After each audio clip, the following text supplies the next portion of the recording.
Jitendra Kumar civil barrier channel में आप सबका स्वागत करता हूं। दोस्तों, हम 5th सेमेस्टर का एक most important subject soil mechanics and foundation engineering पढ़ रहे हैं। Soil mechanics and foundation engineering में हमारा लेसन नंबर 1 चल रहा है। लेसन नंबर 1 का दोस्तों ये लेक्चर नंबर 5 है। इसके पहले हम लेक्चर नंबर 1, 2, 3, 4 पढ़ चुके हैं लेसन नंबर 1 का। आज दोस्तों लेसन नंबर 1 का लेक्चर नंबर 5 है। तो दोस्तों देख लेते हैं कि पहले हमने लेक्चर नंबर 1, 2, 3, 4 में क्या क्या पढ़ चुके हैं। तो सबसे पहले जो हम टॉपिक पढ़े हैं दोस्तों, सॉइल क्या होता है इसके बारे में पढ़ चुके हैं। फिर दोस्तों सॉइल मैकेनिक्स क्या होता है, सॉइल मैकेनिक्स क्या होता है, सॉइल मैकेनिक्स क्या होता है इसके बारे में पढ़ चुके हैं। और तीसरा टॉपिक दोस्तों पढ़ चुके हैं फॉर्मेशन साइकिल ऑफ सॉइल, ये दूसरा टॉपिक पढ़े हैं।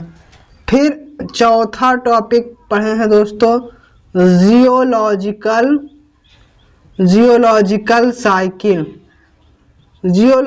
साइकिल में हमने 3 स्टेप पढ़ा है। जियोलॉजिकल साइकिल के 3 स्टेप होते हैं। पहला होता है डिसइंटीग्रेशन होता है, दूसरा होता है ट्रांसपोर्टेशन एंड डिपोजन और तीसरा होता है फ्यूअल। इनके बारे में हम विस्तार पूर्वक पढ़ चुके हैं। आज दोस्तों हम पढ़ेंगे 5वां टॉपिक पढ़ेंगे क्लासिफिकेशन ऑफ सॉइल। क्या दोस्तों? क्लासिफिकेशन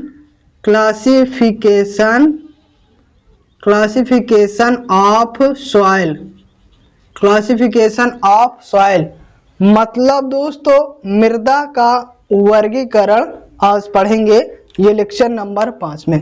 तो स्टार्ट करते हैं लेक्चर नंबर 5 और मृदा का वर्गीकरण पढ़ते हैं विस्तार पूर्वक। तो दोस्तों जो हम मृदा का वर्गीकरण करते हैं, मृदा का वर्गीकरण दोस्तों हम 2 तरह से कर सकते हैं। किसके आधार पे? पहला आधार जो है हमारा है मृदा का वर्गीकरण दोस्तों हम 2 आधार पर कर सकते हैं। पहला करते हैं हम भूवैज्ञानिक के आधार पर, मतलब वर्गीकरण पढ़ते हैं, और फिर इंजीनियर के आधार पर हम वर्गीकरण पढ़ते हैं। तो देख लेते हैं, कुल मिला के इसको समझते हैं। मृदा का वर्गीकरण 2 तरीके से किया जा सकता है। पहला है हमारा भूवैज्ञानिक के आधार पे और दूसरा है इंजीनियर के आधार पे। तो हमारा भूवैज्ञानिक के आधार पर कितने प्रकार के होते हैं इसको देखते हैं। तो हमारा भूवैज्ञानिक के आधार पर 2 मृदा होते हैं। कौन कौन से? पहला होता है अवशिष्ट मृदा या फिर रेजिडुअल सॉइल, और दूसरा है दोस्तों स्थानांतरित मृदा या फिर ट्रांसपोर्टेड सॉइल। क्या होता है? भूवैज्ञानिक के आधार पर हमारा मृदा का वर्गीकरण 2 भागों में किया गया है। अवशिष्ट मृदा, इसे रेजिडुअल सॉइल कहते हैं, और दूसरा स्थानांतरित मृदा ट्रांसपोर्टेड सॉइल। फिर दोस्तों इंजीनियर के आधार पे वर्गीकरण हमारा कितना होता है? तो इंजीनियर के आधार पे हमारा मृदा का वर्गीकरण 3 प्रकार से करते हैं। पहला कौन सा है? ससंजनहीन मतलब कोहेजनलेस सॉइल, और दूसरा ससंजक मृदा कोहेजिव सॉइल, और तीसरा कोलाइड्स। तो ये था दोस्तों हमारा मृदा का वर्गीकरण। तो मृदा का वर्गीकरण 2 प्रकार से करते हैं। पहला हमारा है भूवैज्ञानिक के आधार पे और दूसरा है इंजीनियर के आधार पे। भूवैज्ञानिक के आधार पर हमारा होता है अवशिष्ट मृदा, पहला रेजिडुअल सॉइल, और दूसरा स्थानांतरित मृदा ट्रांसपोर्टेड सॉइल। फिर इंजीनियर के आधार पर हमारा 3 प्रकार का होता है मृदा। पहला होता है ससंजनहीन मृदा, और दूसरा होता है ससंजक मृदा, और तीसरा होता है कोलाइड। तो अब हम दोस्तों इनका विस्तार पूर्वक अध्ययन करें। अब हम मृदा का वर्गीकरण में सबसे पहले हम भूवैज्ञानिक वर्गीकरण में सबसे पहला भाग जो देखेंगे, अवशिष्ट मृदा क्या होता है, इसके बारे में जानते हैं। हम जानते हैं कि भूवैज्ञानिक वर्गीकरण के आधार पर मृदा हमारी दो होती है। पहला होता है अवशिष्ट मृदा और दूसरा होता है स्थानांतरित या फिर ट्रांसपोर्टेड सॉइल। तो पहला हम जानते हैं अवशिष्ट मृदा क्या होता है। इसे कहते हैं रेजिडुअल सॉइल अंग्रेजी में। जब चट्टान का विघटित पदार्थ चट्टान पर ही जमा हो जाता है। इसको समझते हैं। मान लीजिए कोई चट्टान है, चट्टान का जो विघटित होगा मतलब डिसइंटीग्रेशन होगा, वह पदार्थ विघटित पदार्थ का स्थानांतरण नहीं होता है। स्थानांतरण कैसे होता है, हमने ट्रांसपोर्टेड एंड डिपोजिट में पढ़ा है कि जल से होता है, वायु से होता है, ग्लेशियर से होता है। तो किसी के कारण भी हमारा वो जो विघटित पदार्थ होता है उसका स्थानांतरण नहीं होता है और चट्टान पर मृदा का निर्माण होता है। इस प्रकार की मृदा को अवशिष्ट मृदा मतलब रेजिडुअल सॉइल कहते हैं। तो रेजिडुअल सॉइल या फिर हमारी अवशिष्ट मृदा क्या होता है। अवशिष्ट मृदा सीधा सीधा समझिए, विघटित हुई पदार्थ मतलब चट्टान से जो हमारा विघटन हुआ है पदार्थ, वो एक स्थान से दूसरे स्थान पे नहीं जाता। जो विघटित हुई पदार्थ रहता है वह उसी चट्टान पे रह जाता है। और दोस्तों, तो इस प्रकार के मृदा को अवशिष्ट मृदा कहते हैं। तो ये था हमारा अवशिष्ट मृदा। दूसरी परिभाषा देखते हैं। जब चट्टान की विघटन की दर, जब दोस्तों चट्टान की विघटन की दर, किसकी, चट्टान की विघटन की दर परिवहन की दर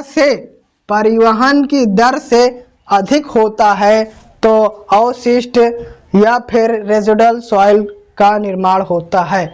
मतलब जो हमारा परिवहन होना चाहिए मृदा का वो नहीं हो पाता, उसकी दर हमारी बहुत धीमी होती है, जबकि जो विघटन की दर होती है चट्टान का वो बहुत तेज होता है। इतना ज़्यादा होता है कि मृदा हमारा एक स्थान से दूसरे स्थान पर नहीं जा पाता और फिर उसका विघटन हो जाता है तो उसी स्थान पर इकट्ठा हो जाता है। और जब विघटित हुई पदार्थ इकट्ठा हो जाता है तो हमारा रेजिडुअल सॉइल का निर्माण होता है, मृदा का निर्माण होता है। इस प्रकार के मृदाओं में विशेष गुण है। इस प्रकार के मृदाओं में विशेष गुण यह है कि ऊपर के कण अधिक ढीले, क्या दोस्तों, ऊपर के कण अधिक ढीले व दूर दूर होते हैं। जो हमारा विघटित हुई पदार्थ ऊपर वाला रहता है उसके कण अधिक ढीले व दूर दूर होते हैं, जबकि नीचे का कण अधिक पास पास और चट्टान से जुड़े रहते हैं। ये हमारी रेजिडुअल सॉइल की विशेषता होती है। क्या विशेषता होती है?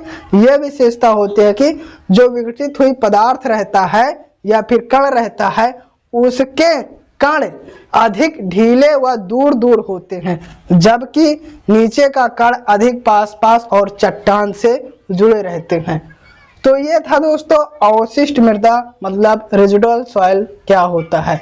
एक बार फिर से रिवीजन कर देते हैं कि रेजिडुअल सॉइल क्या होता है। रेजिडुअल सॉइल वह होता है दोस्तों कि जो विघटित हुई पदार्थ होता है या कण होता है वह एक स्थान से दूसरे स्थान पर नहीं जा पाता है और वह विघटित हुए पदार्थ मतलब मृदा के कण उसी स्थान पे रहते हैं तो हमारा मृदा का निर्माण होता है। तो इस प्रकार के मृदा को रेजिडुअल सॉइल कहते हैं। या फिर दूसरी परिभाषा देखें हमारी, जब चट्टान की विघटन की दर मतलब चट्टान टूटेगा वो बहुत तेज से टूटेगा और बहुत ज़्यादा टूटेगा, मगर उसका परिवहन की दर मतलब एक स्थान से दूसरे स्थान तक जाने की दर बहुत कम होती है, तो हमारा रेजिडुअल सॉइल का निर्माण होता है। और इसकी एक विशेषता ये होती है कि दोस्तों जो ऊपर के कण होते हैं उसके कण ढीले व दूर दूर होते हैं, जबकि नीचे वाले कण अधिक पास पास और चट्टान से जुड़े रहते हैं। तो उम्मीद करते हैं आपको पहला वर्गीकरण, भूवैज्ञानिक का पहला वर्गीकरण में अवशिष्ट मृदा रेजिडुअल सॉइल आपको समझ में आ गया होगा। भूवैज्ञानिक वर्गीकरण का दूसरा हमारा है अस्थानांतरित मृदा, ट्रांसपोर्टेड सॉइल। हमने अवशिष्ट मृदा या फिर रेजिडुअल सॉइल के बारे में जान चुके हैं। दूसरा हमारा वर्गीकरण में है स्थानांतरित मृदा या फिर ट्रांसपोर्टेड सॉइल। इसको समझते हैं कि ये हमारा ट्रांसपोर्टेड सॉइल क्या होता है। जब विघटित चट्टानों के कण एक स्थान से दूसरे स्थान पर चले जाते हैं और उसे विघटित कण का स्थानांतरित कहते हैं। इसको समझते हैं। हमारा जो चट्टान है, चट्टान का डिसइंटीग्रेशन होगा, मतलब विघटित होगा, तो विघटित हुई कण एक स्थान से दूसरे स्थान पर चले जाते हैं, तो हम जानते हैं उसे ट्रांसपोर्टेड, मतलब उसका स्थानांतरित हुआ। जब गुरुत्व हवा, पानी या ग्लेशियर द्वारा, क्या दोस्तों, जब गुरुत्व हवा, पानी या ग्लेशियर द्वारा विघटित कण स्थान से बहुत दूर जाकर दूसरे स्थान पर जमकर मृदा का निर्माण करते हैं, तो इस प्रकार के मृदा को स्थानांतरित ट्रांसपोर्टेड सॉइल कहते हैं। स्थानांतरित के कारण कौन कौन से हमारा स्थानांतरण के कारण जल, हवा, ग्लेशियर, गुरुत्व है। अब इसको समझते हैं दोस्तों। हमारा अवशिष्ट मृदा रेजिडुअल सॉइल में क्या होता है? रेजिडुअल सॉइल में होता है कि जो विघटित हुई कण अपने स्थान से एक स्थान से दूसरे स्थान पर स्थानांतरण नहीं होता, उसे हम रेजिडुअल सॉइल कहते थे। मगर स्थानांतरित मतलब ट्रांसपोर्टेड सॉइल में क्या होता है? जो विघटित हुई कण एक स्थान से दूसरे स्थान पर चले जाते हैं और वहां मृदा का निर्माण करते हैं, तो इस प्रकार के मृदा को हम ट्रांसपोर्टेड सॉइल या फिर स्थानांतरित मृदा कहते हैं। इसके कारण कौन कौन से, जो हमारा विघटित हुई कण है ये क्यों गया, किसके कारण गया, तो उसका कारण हमारा है गुरुत्व है, हवा है, पानी है या ग्लेशियर है। कैसे होता है इसका स्थानांतरण? हमने ट्रांसपोर्टेड एंड डिपोजेड में इसका विस्तार पूर्वक जाना है। तो विघटित हुए कण एक स्थान से दूसरे स्थान पर जाकर जमकर डिपोजिट होकर मृदा का निर्माण करता है, तो इस प्रकार के मृदा को ट्रांसपोर्टेड सॉइल कहते हैं। जो हमारा स्थानांतरित के कारण होते हैं दोस्तों, वही हमारा होता है गुरुत्व, पानी, ग्लेशियर और जल होता है। इसका उदाहरण सबसे ज्यादा पूछता है दोस्तों एग्जाम में। इसका उदाहरण एलुवियल सॉइल या फिर जलोढ़ मृदा होता है और मैरीन सॉइल होता है, मृदा समुद्री मृदा होता है। तो जलोढ़ मृदा कैसे होता है दोस्तों?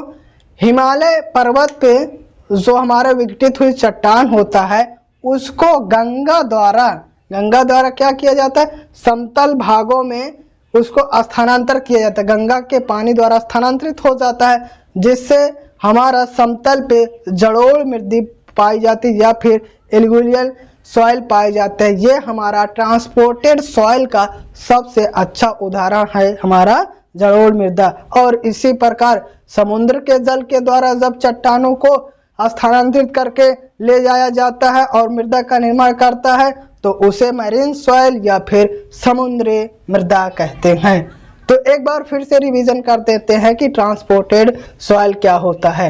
सीधा सीधा समझ दिए ट्रांसपोर्टेड सॉइल क्या होता है? विघटित हुए कण का एक स्थान से दूसरे स्थान पर जाकर मृदा का निर्माण करना ही ट्रांसपोर्टेड सॉइल कहलाता है। ट्रांसपोर्टेड सॉइल कहलाता है। जो हमारा विघटित हुई कण क्यों गया, किसके कारण गया, तो उसका कारण हमारा है सबसे पहले गुरुत्व है, फिर हवा है और पानी है और ग्लेशियर है। प्रमुखतः इन्हीं चार कारणों से हमारा विघटित हुई कण एक स्थान से दूसरे स्थान पर जाता है। और इसका उदाहरण सबसे अच्छा एग्जाम्पल हमारा होगा एलुवियल सॉइल या फिर जलोढ़ मृदा और मैरीन सॉइल या फिर समुद्री मृदा होता है। तो उम्मीद करते हैं आपको दोस्तों स्थानांतरित मृदा ट्रांसपोर्टेड सॉइल क्या होता है समझ में आ गया। हमने दोस्तों भूवैज्ञानिक चक्र में भूवैज्ञानिक वर्गीकरण में दोस्तों हम दो प्रकार से पढ़ते हैं, रेजिडुअल सॉइल और ट्रांसपोर्टेड सॉइल। तो रेजिडुअल सॉइल क्या होता है इसके बारे में जान चुके हैं, और दूसरा स्थानांतरित मृदा ट्रांसपोर्टेड सॉइल क्या होता है इसके बारे में जान चुके हैं। अब हम दूसरा वर्गीकरण जानेंगे, इंजीनियर के आधार पर वर्गीकरण, उसका हम विस्तार पूर्वक दोस्तों हम भूवैज्ञानिक वर्गीकरण मृदा के बारे में जान चुके हैं। अब हम दोस्तों मृदा का वर्गीकरण में दूसरा जानेंगे, इंजीनियरिंग क्लासिफिकेशन ऑफ सॉइल, मतलब इंजीनियर के अनुसार हमारा मृदा का वर्गीकरण कैसे किया गया है, कितने भागों में किया गया है उसको जानेंगे। तो इंजीनियर के आधार पे हमारा मृदा का वर्गीकरण 3 भागों में किया गया है। कौन कौन से? पहला जो हमारा है दोस्तों ससंजनहीन मृदा, कोहेजन लेस सॉइल, और दूसरा हमारा है ससंजक मृदा, कोहेजो सॉइल। पहले इन दोनों के बारे में जानते हैं। और हमारा तीसरा होता है कोलाइड, ये हमारा तीसरा है। तो पहला सबसे है ससंजनहीन मृदा, कोहेजन लेस सॉइल क्या होता है इसको समझते हैं। ये वो मृदाएं हैं जिनमें यदि जल की कुछ मात्रा मिलाकर उसको इच्छित आकार देना चाहें तो इन्हें मन चाहे आकार में नहीं ढाल सकते हैं। इसके कारण अपेक्षाकृत बड़े साइज के होते हैं तथा सम आकार के होते हैं। इनमें ससंजन का अभाव होता है, एग्जाम्पल ग्रेवल और सैंड होते हैं। अब इसको समझते हैं दोस्तों। ससंजनहीन मतलब ससंजनहीन, उसमें कोई चिपचिपा पदार्थ या घसने के घर्षण बल का गुण ना पाया जा, उसे ससंजन इसका शाब्दिक अर्थ होता है। इसको समझते हैं ये क्या होता है। ये वो मृदाएं होती हैं यदि जल की कुछ मात्रा मिलाकर हमारा कोई सॉइल हो, उसमें जल मिला दिया जाए, और यदि जल मिला दिया जाए तो उसके किसी इच्छित आकार देना चाहें, उसको किसी शेप में हम बदलना चाहें तो मन चाहे आकार में नहीं ढाल सकते हैं। इसका सबसे अच्छा उदाहरण हमारा क्या होता है, हमारा बालू होता है, मतलब सैंड होता है। सैंड को हम चाहे जितना वो करें रगड़ें, वो टूटेगा नहीं, किसी दूसरे शेप में नहीं परिवर्तन होगा। और इसका जस्ट उदाहरण, इसका जस्ट उल्टा दोस्तों हमारा क्ले होता है, चिकनी मिट्टी, मतलब जो तालाब में पाया जाता है, उसको हम रगड़ के किसी भी शेप में साइज में परिवर्तन कर सकते हैं।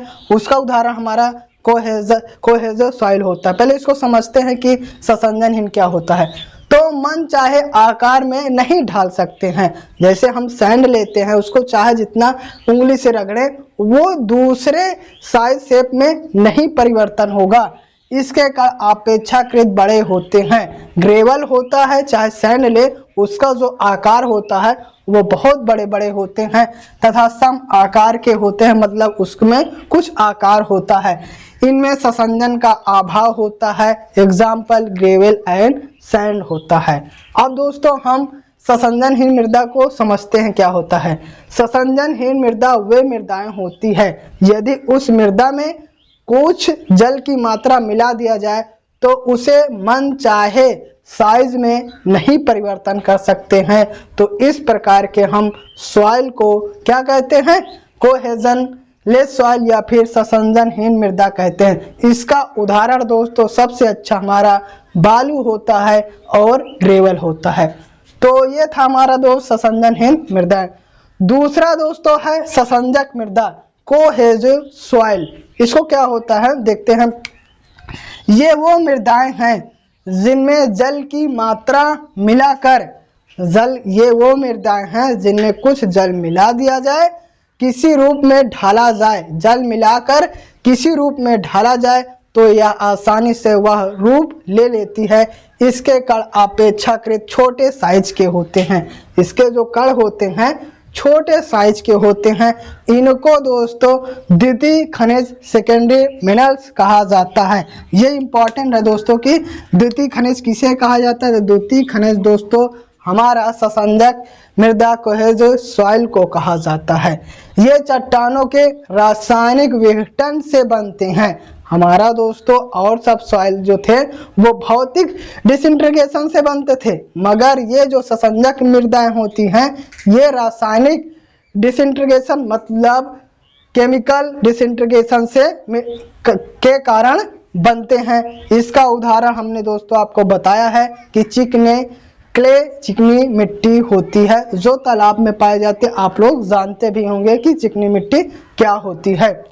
तो ससंजनहीन मृदा और ससंजक मृदा ये दो होते हैं इंजीनियरिंग क्लासिफिकेशन के कारण वर्गीकरण में।